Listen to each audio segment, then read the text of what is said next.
Anyone who is ambitious and wants to grow in life would love to be able to meet people who are more experienced than them, maybe smarter than them, people who have more connections than them, and learn from their life experiences. But how to talk to these people? What questions to ask them? How to get them to be interested in me is what this video is going to be all about. First, let me tell you 3 things that we think about talking to new people that are completely wrong. One, we think that we have to impress them. Wrong. You don't need to impress them. We think that we don't have any topics that we can relate to them with. Wrong. You do have topics.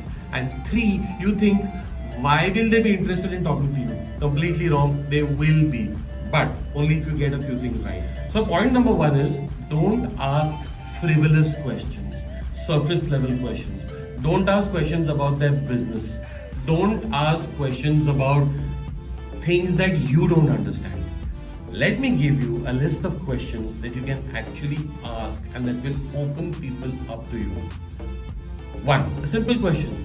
Can you tell me how do you push through tough times in your life?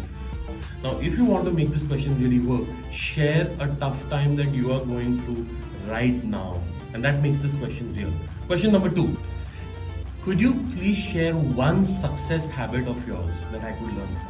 Now, this is a simple question. Only ask for only one success habit because it takes you a short amount of time to ask this question and it takes the other person a short amount of time to answer. Use this question if you have less time, and the way to power use this question is if after 7 days of meeting that person, if you can write back to them saying how you have incorporated that success habit into your life, that person becomes a long time connection for you. 3. Ask them who inspires you and why. Okay. Now, be careful. Ask this question when you know that they have a couple of minutes to be able to answer you. This is not a question to be asked if there are 5 people around and many people are asking them lots of different questions. 4. Simple question. Ask for one book that really left a mark on them. But what would be really cool is for you to be clear about one book that's really left a mark on you. Now, if you ask them this question and if you can also share what's left a mark on you, you would have created a memory with them. 6. I really like what you wrote in your last blog. Now, once again, you can only say this if you actually read their last blog, took the time to think about it and figure out what you really like. So notice that all these things, they make sense if you have done the work and research before. And trust me, smart people can sense from your tone and your facial gestures whether you've actually read it and you've actually looked at their work or not. So don't try to fake. 7 is a really cute one. If you have researched the initiatives or the ventures or the projects the other person works on, you could ask them, where did you get the inspiration for? Like, quite a few people have asked me, where did I get the inspiration for enterprise?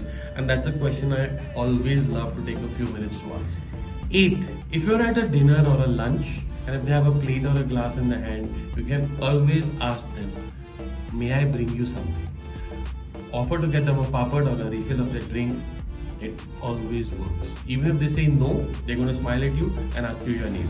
Point number 9.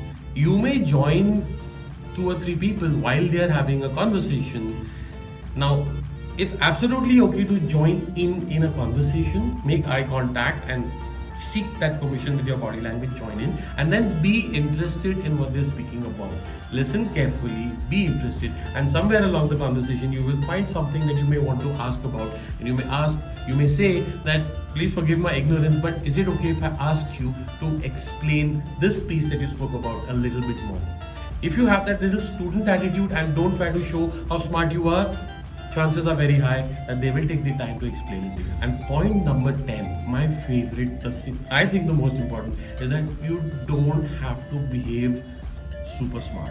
Okay, people are not impressed by your smartness. Chances are they are smarter than you, or they are more experienced than you, or they are more in the know of things. So don't try and quote some economic statistic, or don't try and give them some funda to show how cool you are. Rather be humble, share your failure, share a struggle, share something that you're trying to achieve and you're working towards it, or sometimes you feel like giving up. Be vulnerable, share your dream, share your ambition, and also share your struggles.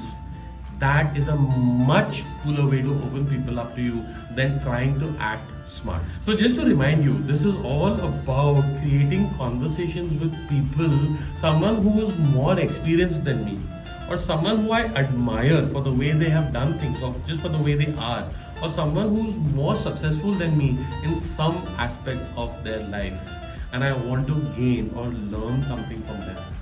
And all of us should be actively seeking out to have more such conversations. I would say you should meet at least one such person every week and have a conversation with them.